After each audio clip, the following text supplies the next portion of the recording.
Fast food کی بات کی جائے تو سب سے پہلے دماغ میں آتا ہے برگر۔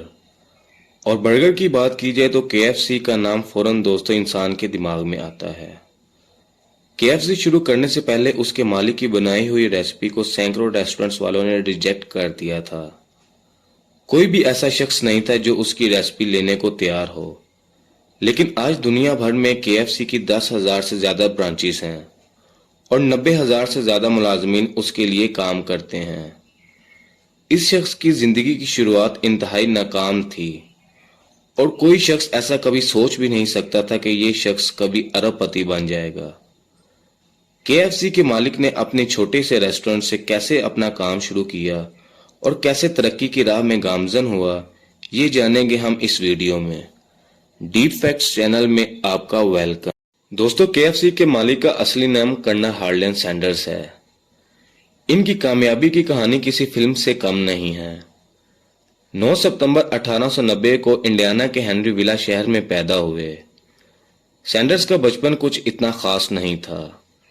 پہلا دکھ ان کو تب ملا جب یہ 6 سال کے تھے اور ان کے فادر کی ڈیتھ ہو گئی، اور اسی وجہ سے ان کی ماں کو بچوں کو پالنے کے لیے باہر کام کرنے کے لیے نکلنا پڑا۔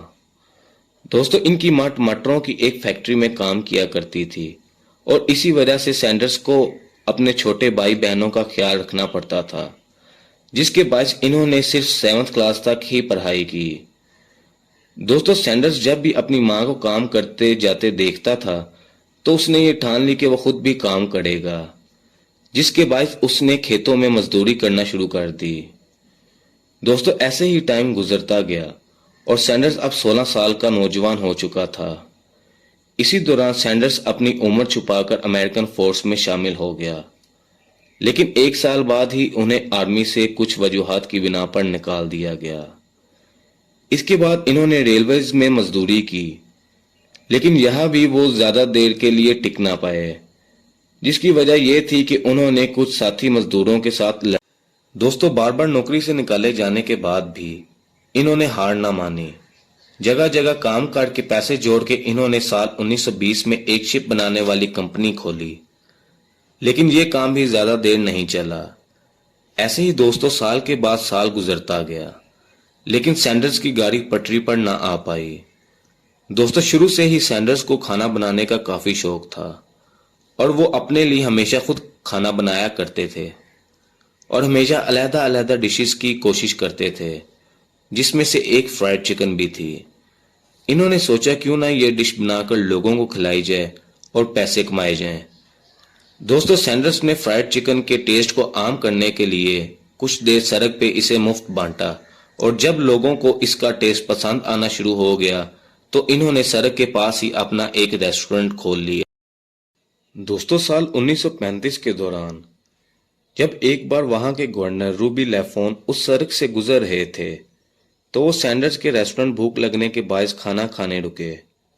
وہاں کا فرائیڈ چکن کھا کر ان کو اتنا مزہ آیا کہ انہوں نے سینڈرز کو کرنل کے لقب سے نوازا، جس کی وجہ سے ان کو کرنل ہارلین سینڈرز سے آج تک یاد رکھا جاتا ہے۔ دوستو، ایسے ہی ٹائم گزرتا گیا اور سینڈرز اپنا ریسٹورنٹ چلاتا رہا، لیکن 4 سال کے بعد کچھ وجوہات کی وجہ سے سینڈرز کو یہ ریسٹورنٹ بند کرنا پڑا۔ اس کے بعد انہوں نے دوبارہ ایک ریسٹورنٹ کھولا اور اس بار سیکنڈ ورلڈ وار چھڑنے کے باعث انہیں پھر سے اپنا ریسٹورنٹ بند کرنا پڑا، اور اس دوران سینڈرز کی عمر 60 سال کے قریب ہو گئی۔ دوستو، اب تک سینڈرز لوگوں کو اپنے چکن کا ذائقہ چکھا چکے تھے، لیکن ریسٹورنٹ بند ہونے کے باعث لوگ ان کا چکن نہیں کھا پا رہے تھے۔ ایسے میں سینڈرز نے سوچا کیوں نہ اپنے ریسٹورنٹس کی آگے برانچز کھولی جائیں۔ اسی باعث انہوں نے فیصلہ کیا کہ وہ ایک ایک ریسٹورنٹ جا کر اپنی ریسپی دیں گے اور ان سے منافع میں حصہ داری خرید لیں گے، لیکن یہ اتنا آسان بھی نہیں تھا۔ دوستو، کافی دیر تک سینڈرز کو اس میں کامیابی نہیں ملی۔ وہ جس بھی ریسٹورنٹ میں اپنی ریسپی لے کر جاتے تھے وہ اسے ریجیکٹ کر دیتے تھے، لیکن سینڈرز کا حوصلہ پھر بھی نہ ٹوٹا۔ وہ لگاتار کوشش کرتے رہے اور آخرکار یہ ٹائم بھی آیا کہ ریسٹورنٹ والے ان کی ریسپی خریدنے لگے، اور کچھ ہی ٹائم بعد ان کے فرائیڈ چکن کی ریسپی اتنی پاپولر ہو گئی کہ اب KFC کی برانچز صرف شہر میں ہی نہیں